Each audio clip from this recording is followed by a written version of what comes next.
Good morning Luzon, Visayas at Mindanao. May umamin na naman ka-coffee yung mga hakot dyan sa EDSA. Nako, nagrarally. May kontrata pala sila. Ang kontrata, 3 days.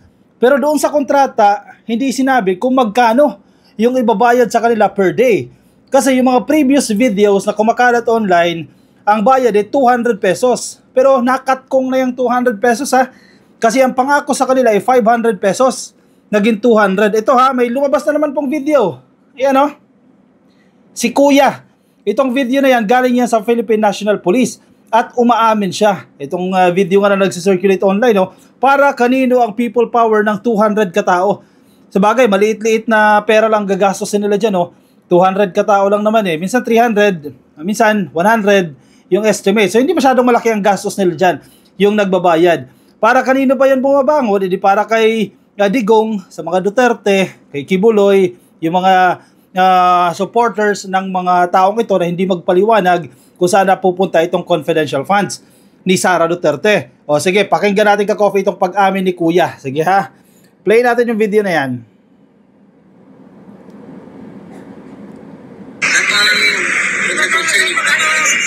Ay, yan po, hindi ko alam kung anong pangalan ng kasama. Kami naman po, sa tumamang kami. Wala kami ayun ka naman kahit. Hindi ka naman kahit. Sumari naman po sinabi sa amin. Sinabi lang sa amin. Sama kami. May bibigay ko sa amin ng ano. Kaya, tatalo ng 3 araw. Ang 3 araw. Isa-isahin natin. Ang tanong sa kanya, kung sino man po yung nagtatanong dyan, sino yung naghatak sa inyo dyan? Sino yung nag-recruit sa inyo dyan? Siyempre, itong si Kuya, ayaw niya rin naman mapahamak. Sabi niya, yung kapitbahay niya. Yung kapitbahay niya naghahatak. Siyempre, yung kapitbahay niya, itong si Kuya, wala naman siyang personal knowledge eh. Kung sino yung boss ng kapitbahay na yan. Malamang sa malamang, maraming layers yan. Diba, kung utos man yan ni Sara Duterte, siyempre, hindi naman si Sara Duterte yung maghahakot dyan eh. Common sense naman yan eh. Siyempre, may mga leader yan, may mga community leader yan. Yung community leader, may mga group leader pa siguro yan. Tapos yung group leader, yun yung maghahatak. So maraming pinagdadaanan.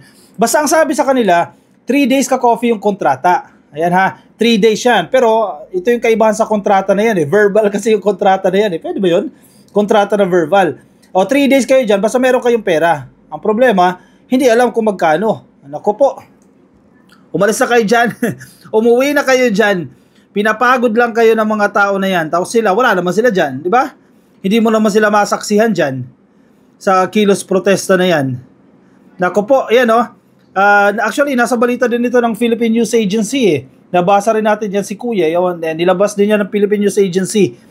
One of the videos shown by the Philippine National Police where some protesters at the EDSA Shrine claimed that they were offered money in exchange for joining the gathering at the EDSA Shrine. Some were allegedly paid 200 pesos for attending the rally.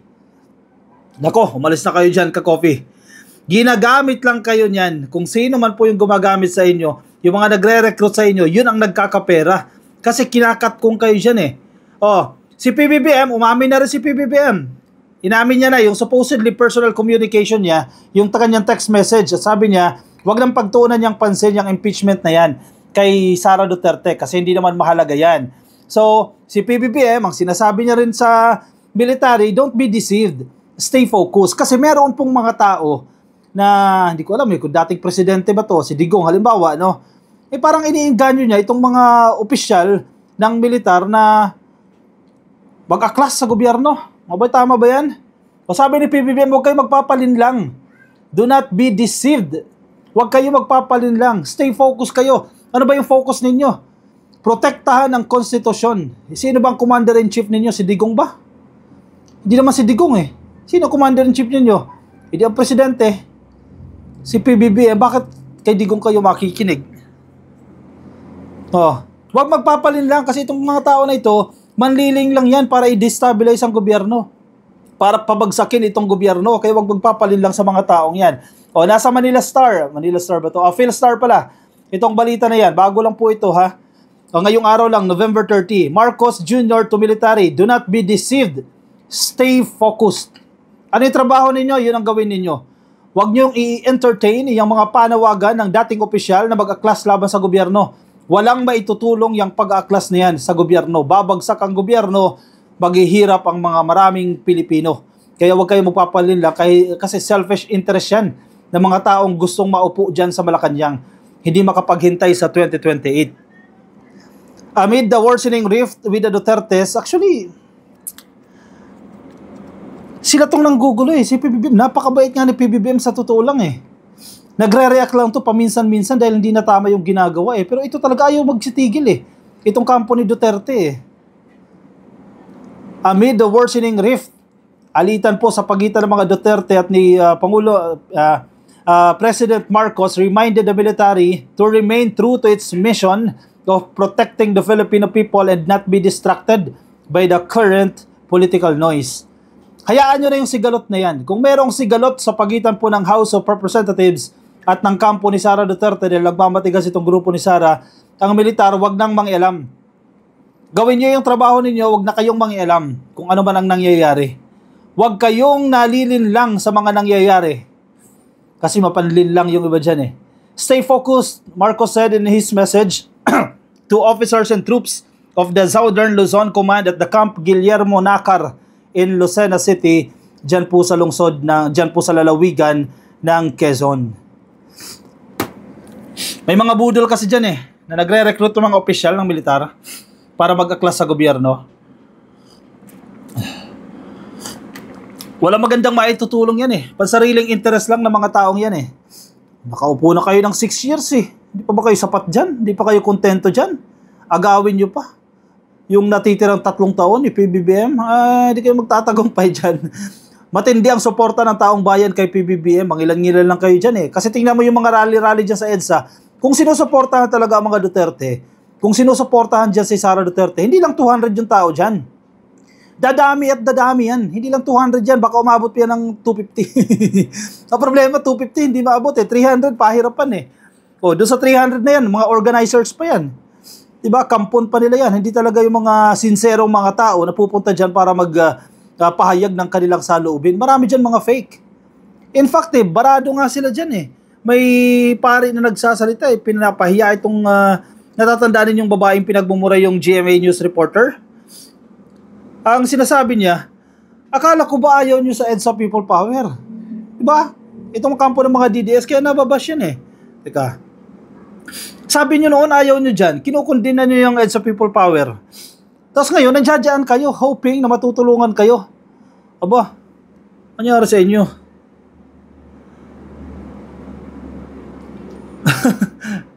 Pero hindi kayo nakakakuha ng sapat na suporta dyan. Hindi kayo sinusuportahan ng taong bayan kasi malinaw na malinaw kung ano yung pakay ninyo, kung ano yung intention ninyo. Pansariling interes, pabagsakin ang gobyerno at si Sara Duterte ang umupo. Kaya ganyan yan, kaya nag-iingay itong mga tao na yan. And malaking factor kasi ang military. Kasi ang pag-asa ng mga DDS, ang kanilang paniniwala, ang military na lang ang makakapagpabagsak dito sa gobyerno. At once na magtaksil ang military sa gobyerno, tiyak na babagsak. Kaya yan yung kanilang pinupuntirya Kumbaga yan yung pressure points Yan ang hinihimok nila. Kasi without the support of the military, hindi magiging successful yan. Kung magkudita man sila dyan, hindi magiging successful yan. This was the response to former President Rodrigo Duterte's calling on the military to correct Marcos's fractured governance. Ang tanong dyan, sino si Digong para magsabi na fractured ang gobyerno? Alam niya ba ang nangyayari? O pansarili lang nila ang nakikita nila? Sabi ni PBBM, for me, when there's a lot of noise around, I always think what my job really is.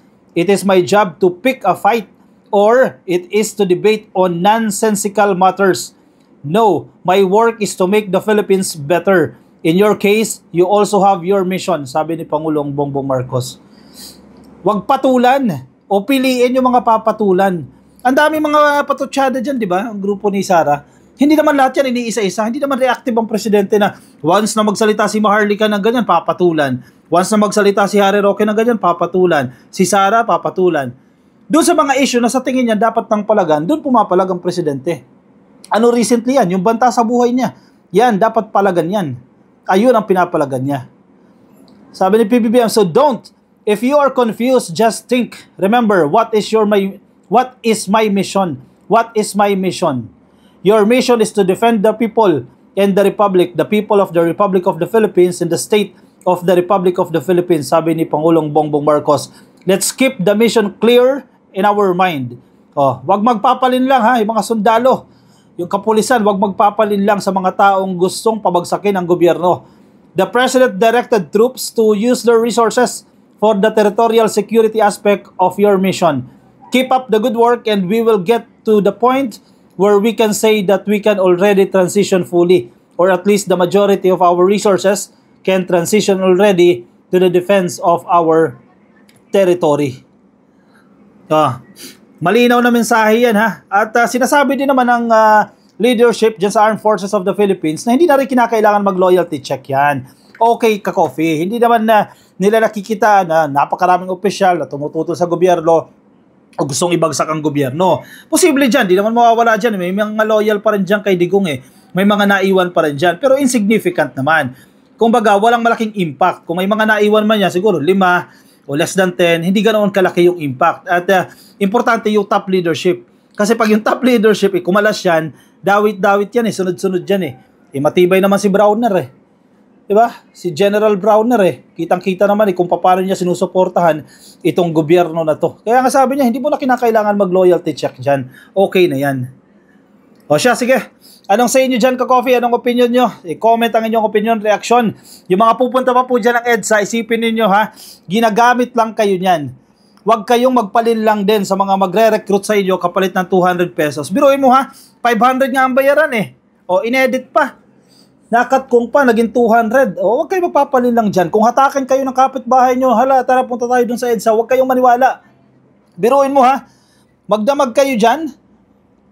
Minsan gutom pa. Actually, may video nga na kumakalat eh, nag-aalisan na yung mga tao. Nakakaawa din naman itong mga itong mga organizer, nakikiusap, huwag muna kayo umalis.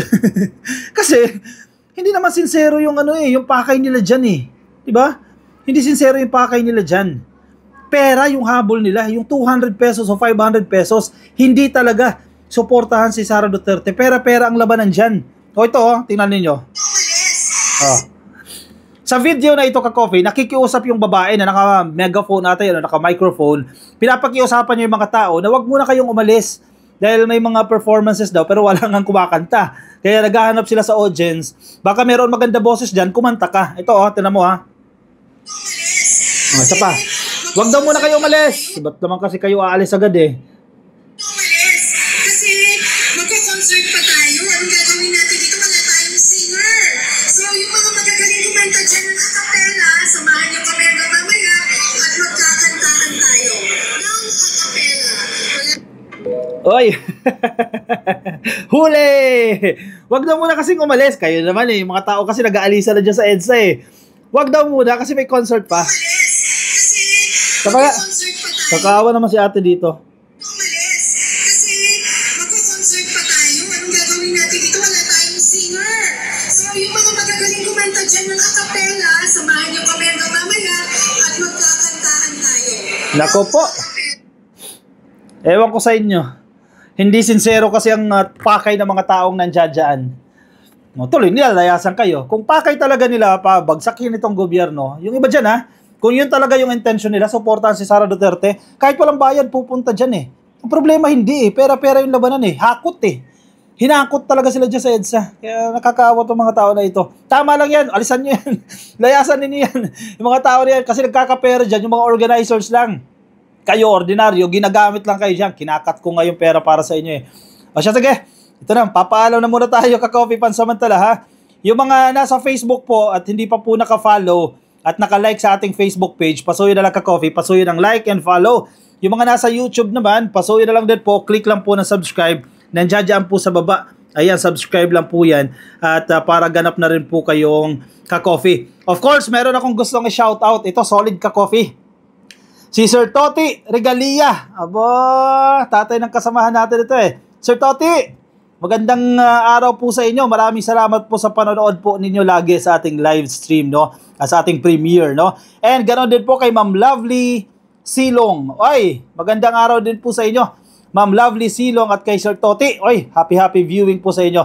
Ingat kayo, ka-coffee. Nasaan man po kayong panig ng daigdig. Paalam po sa inyo. Bye-bye, Ag Kapitayon.